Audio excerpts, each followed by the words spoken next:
Shardy people!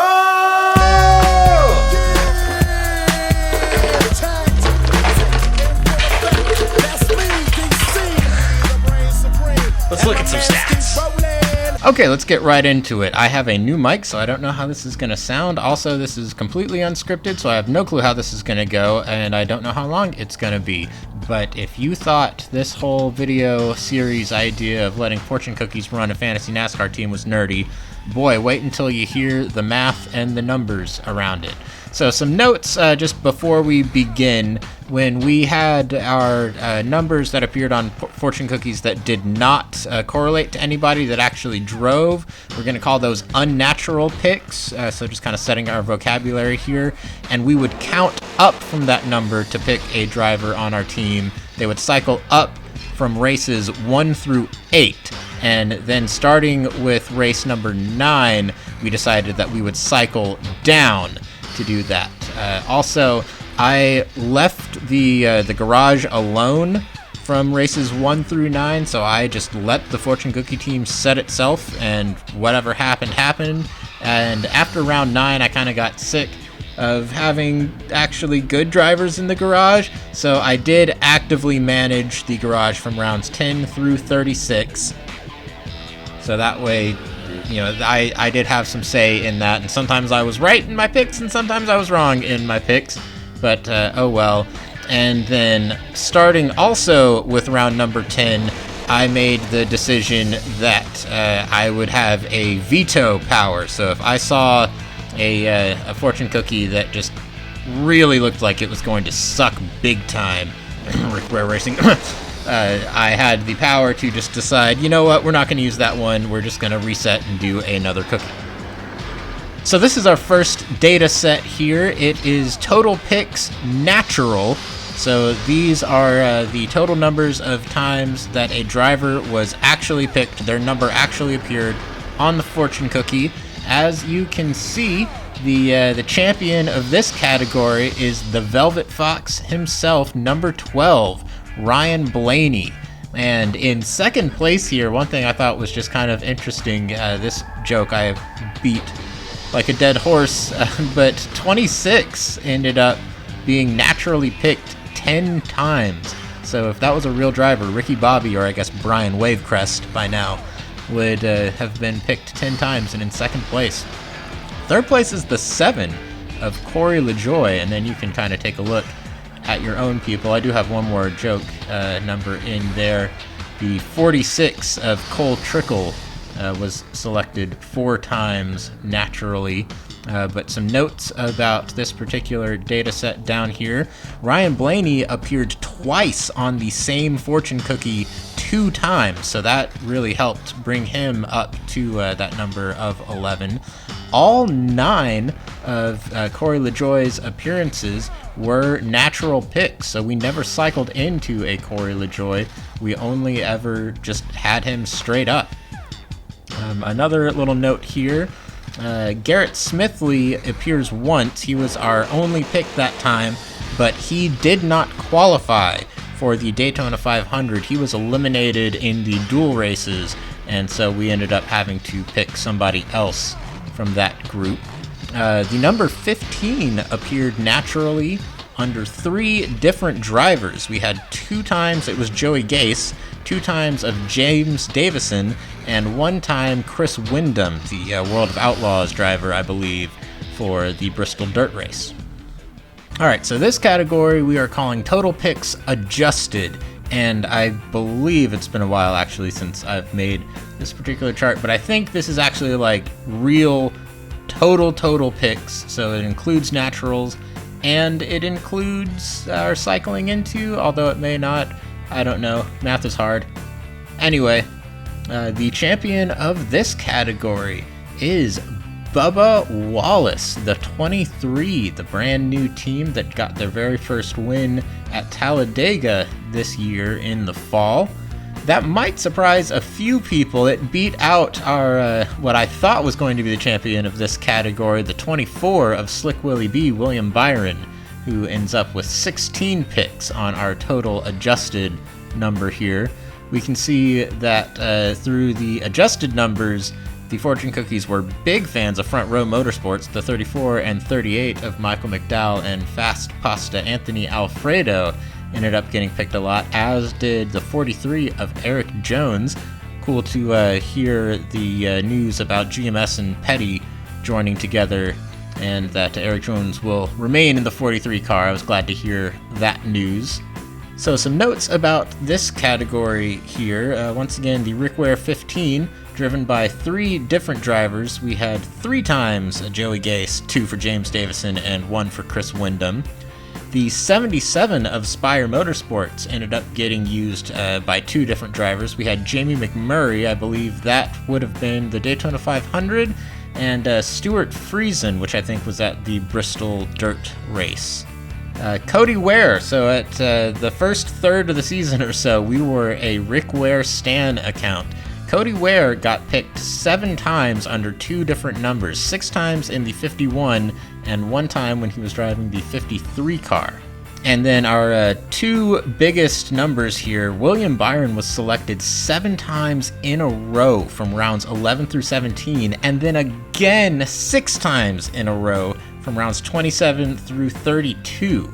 And then Bubba Wallace in the 23 was selected 5 times in a row from rounds 21 through 35.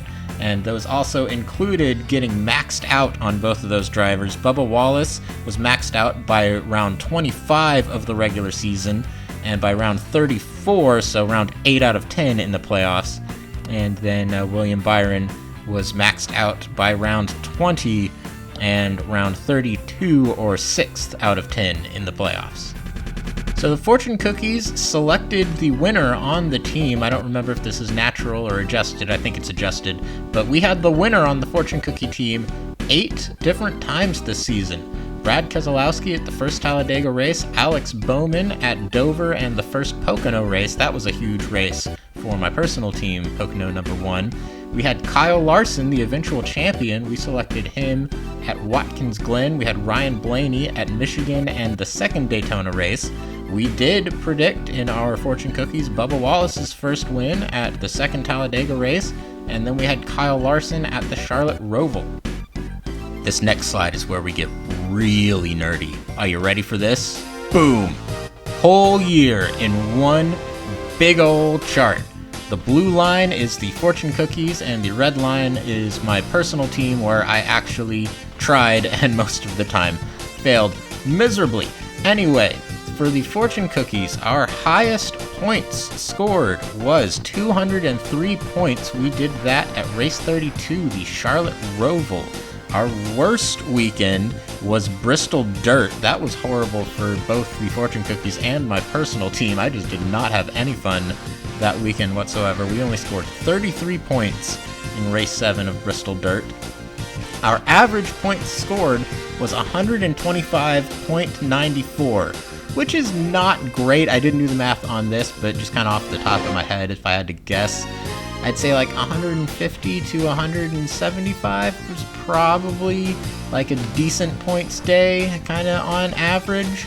Anyway, the stars here, the yellow stars, represent the times that the Fortune Cookies actually beat my personal team that weekend. We did it 6 times at the first Talladega race, the Indy Roval, the second Daytona race, a regular Bristol, the second Talladega race, and the Charlotte Roval. So the Fortune Cookie teams turned out to be a powerhouse plate track team, which I thought was kind of hilarious. That was really fun.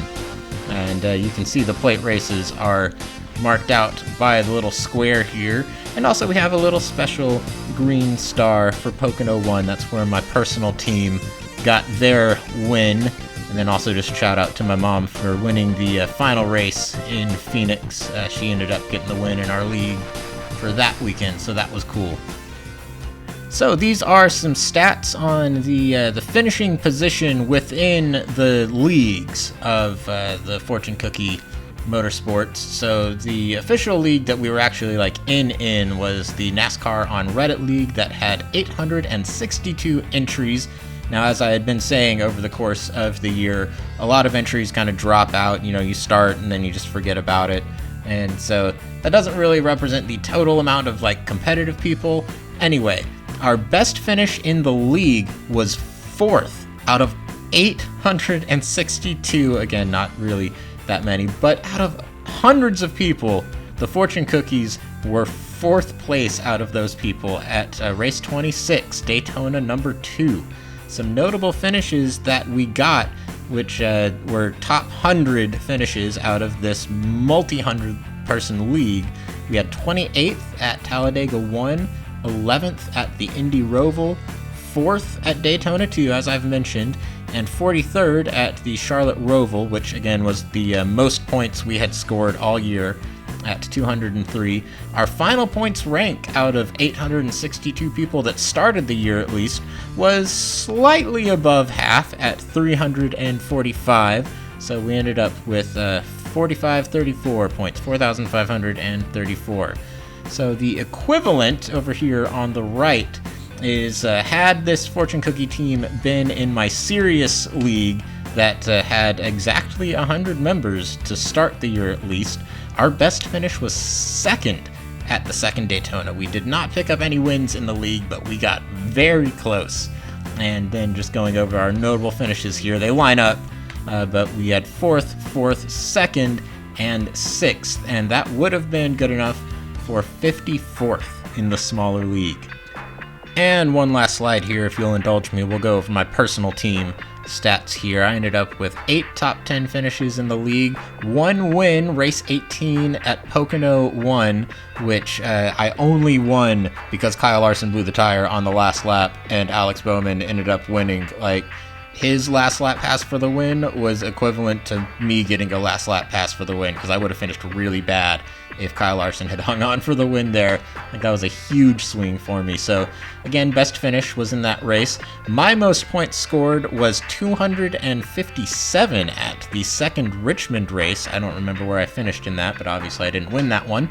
And the fewest points scored was race 26, 96 points at Daytona 2, which kind of shocked me because, again, what felt like the worst weekend for me was Bristol Dirt, but apparently not. And my final points rank, after being as high as 2nd pretty early in the year, was I held on for a top 10 finish with 6,758 points. So, yeah, that's it. We did it! We completed a series, and mostly on time, too. I know this epilogue is a few weeks late, but oh well, whatever. If you have stuck with me throughout this whole journey, thank you so much for being part of this wacky, dumb experiment I did. I know I definitely kind of lost some steam there at a lot of points, but it was fun. It was pretty neat to see how all that worked out. Stop motion fans, don't worry. It's happening. It's chugging along. It'll happen when it happens. But yeah, thanks again for watching with me, and I'll see you next time. Bye.